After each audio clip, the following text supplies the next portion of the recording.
புரிஞ்சுக்கணும். ஒரு எலெக்ஷன்ல ஓட்டு போடுறோம் அப்படின்னா ஒரு எம்எல்ஏ அப்படிங்கிறது யாருன்னா வருஷத்துக்கு அவருக்கு 3 கோடி ரூபாய், அதாவது இப்ப 2026-27 மட்டும் 3 கோடி ரூபாய் ஒரு எம்எல்ஏ பண்ணிட்டு ஒதுக்குவாங்க. அப்ப 5 வருஷத்துக்கு 15 கோடி ரூபாய் ஒதுக்குவாங்க. சின்ன பேச்சுக்குள்ள சிவகங்கை பொறுத்தவரை ஒரு 4 சட்டமன்ற தொகுதி இருக்கு. சிவகங்கை, திருப்பத்தூர், காரைக்குடி, மானாமதுரை. சிவகங்கையில் மட்டும் பார்த்தோம்னா 1,35,000 ஓட்டுகள் இருக்கு. அதாவது ஆண்களுக்கு மட்டும்.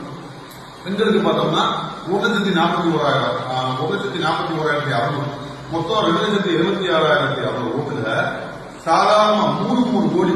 அது வந்து பார்த்தோம்னா நம்ம சிவகங்கை கோயில எவ்வளவு நல்லது பண்ணணும். ஒரு 3 கோடி ரூபாய் வச்சுக்கிட்டு எவ்வளவு பெஸ்டா பண்ணணும் சொல்லுங்க பண்ணிக்கிறேன் சார். ஆமா சார், ஓட்டு போடலாம், அதை பண்ணலாம், இதை பண்ணலாம். அது கிடையவே கிடையாது.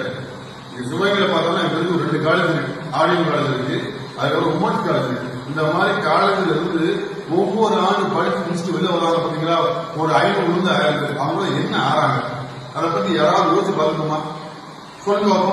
எல்லாம் படிக்கிறோம், வைக்கிறோம், முடிக்கிறோம். முடிச்சதுக்கு அப்புறம் என்ன சார் வேலை இருக்கு இந்த ஊர்ல? இந்த ஊர்ல என்ன வேலை இருக்கு சொல்லுங்க, என்ன வேலை இருக்கு? அதுக்கப்புறம் மாஸ்டர் டிகிரி முடிச்சதுக்கு அப்புறம் எல்லாருமே சரி 75% இந்த ஊருக்கு மட்டும் வெளிநாட்டுக்கு போறான். என்ன காரணம்? ஏன் ஃபேக்டரி இல்லையா? ஃபேக்டரி உருவாக்கவே முடியாதா? செம்மன்ல என்னென்ன உருவாக்கலாம்? ஒரு பயர் ஃபேக்டரி உருவாக்கலாம், ஒரு ஆட்டோமொபைல் உருவாக்கலாம், ஒரு சாப்ட்வேர் உருவாக்கலாம், ஒரு ஐடி கம்பெனி உருவாக்கலாம். என்ன சார் இந்த ஊர்ல எல்லாமே இருக்கு சார். அதிகமான அளவு ஸ்பேசஸ், அதாவது வெற்றிடங்கள் இருக்கக்கூடியது இல்லையா? விவசாயம் பண்ணி சார். விவசாயத்துக்கு அவர் பொருள் சொல்லிக்கலாம். இங்க ஒரு அம்மாவுக்குள்ள தூர்வாடலாம், மக்களுக்கு தேவையான அளவுக்கு ஏதாவது ஒரு நதிகளை வந்து இணைச்சு விடலாம். அடிக்கடி சாதாரண ஒரு நகராட்சி கூட கிடைக்க மாட்டேங்குது. இந்த ஊர்ல வாரத்துக்கு 1 நாள் 2 நாள் 3 நாளே